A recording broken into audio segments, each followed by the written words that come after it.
นบน้ำ老师早上好。小朋友们早上好。现在呢，我们又来学新的诗语。小朋友们要认真听课，知道了吗？ อันนี้ไปโหลด นี่ก็ที่ก็จะภาพบอกร้านที่มีซ่าภาษาจีนให้บอกร้านต่างใจเฮียนในต่างใจฟังตลอดสีได้ยินบ่วันนี้เขาจะมาเฮียนเกี่ยวกับยังวันนี้สีก็จะมาภาพบอกร้านเฮียนเกี่ยวกับยังนะบอกร้าน นี่ลูกเบิ้งตัวนี้ลูก形状บอกร้านเนาะ跟老师读生词形状三角形圆形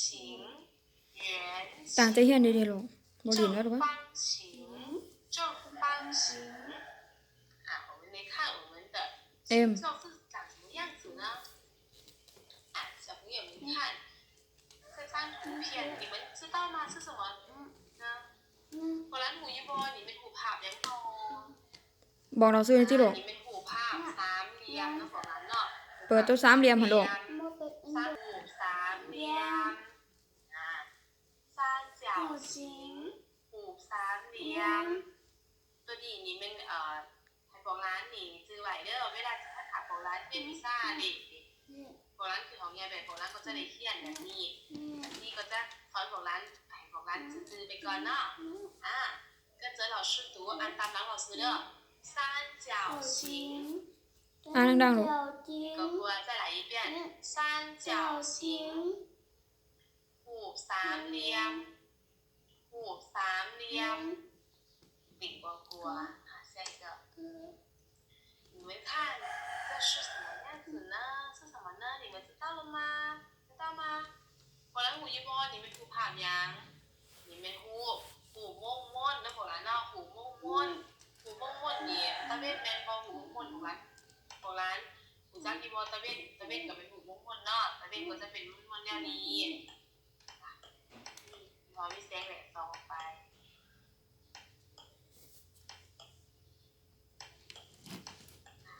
ตะเวนเป็นอย่างบอกร้านเจยี่บอตะเวนเป็นท่ายางเนาะท่ายางกับเป็นหูม่วนเนาะบอกร้านเนาะหูม่วนภาษาจีนนี่อ่านมาจากไหนเนาะ圆形跟着老师读按ตามหลัง老师都บอกร้าน圆形你哥哥再来一遍圆形你们要来看这张图片你们知道吗是什么呢บอกร้านเบิ่งหูนี่บอกร้านหูยี่บอ你们หูจัตุรัส เปิดลูกเปิด หูจัตุรัสภาษาจีนอ่านว่า正方形แปลว่าหูจัตุรัสสวยเด้อ跟着老师读按ตามหลัง老师อี正方形果果再来一遍正方形 อ่านลูกอ่าน หูจัตุรัส顶呱呱我们这节课就果然หูยี่บอหูม่วนนี่ภาษาจีนอ่านว่ายังเนาะหูม่วนภาษาจีนอ่านว่า圆什么对了圆形แปลว่าหูม่วนเก่งหลาย那这个呢果然หูยี่บอนี่เป็นหูผ่านยังเนาะหูจัตุรัสนี่ภาษาจีนอ่านว่ายัง正什么呢เจ้าอย่าอ่านดูลูก对了正方形แปลว่าหูจัตุรัส最后一个你们知道吗最后一个三什么呢三什么หูสามเหลี่ยม三角形你们顶呱呱你们这节课表现得都很棒老师鼓励拍拍手我真棒拍拍手我真棒小朋友们很棒那我们这节课就说到这里那今天的作业就是给小朋友们认识形状然后给爸爸妈妈拍你们的视频发给老师看知道了吗วันนี้เรียกบ้านแล้วซื้อก็จะให้บอกร้าน按你老师一放三角形、圆形、正方形。那这个听音乐。手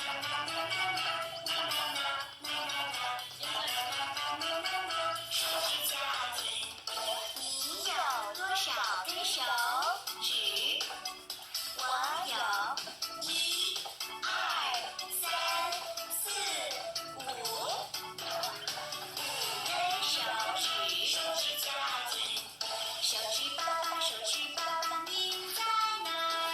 我在这儿，我在这儿，你好吗？爸爸，爸爸，爸爸，手指爸爸，手指，手指，手指家庭。手指妈妈，手指妈妈，你在哪儿？我在这儿，我在这儿，你好吗？妈妈，妈妈，妈妈，手指妈妈，手指，手指家庭。手指哥哥，手指哥哥，你在哪儿？我在这儿，我在这儿，你好吗？哥哥，哥哥，哥哥，手指哥哥，手指，手指，手指家庭。手指妹妹，手指妹妹，你在哪儿？我在这儿，我在这儿，你好吗？妹妹，妹妹，妹妹，手指妹妹，手指，手指，手指家庭。手指宝宝，手指宝宝，你在哪儿？宝宝，宝宝，手指宝宝，手指，手指，手指家庭。我有5根手指，它们是我的手指家庭。我们这首歌就讲述了，小朋友们听得怎么样呢？好听吗？我们这首歌就说到这里，下课，老师再见，谢谢老师玉，小朋友们再见，拜拜。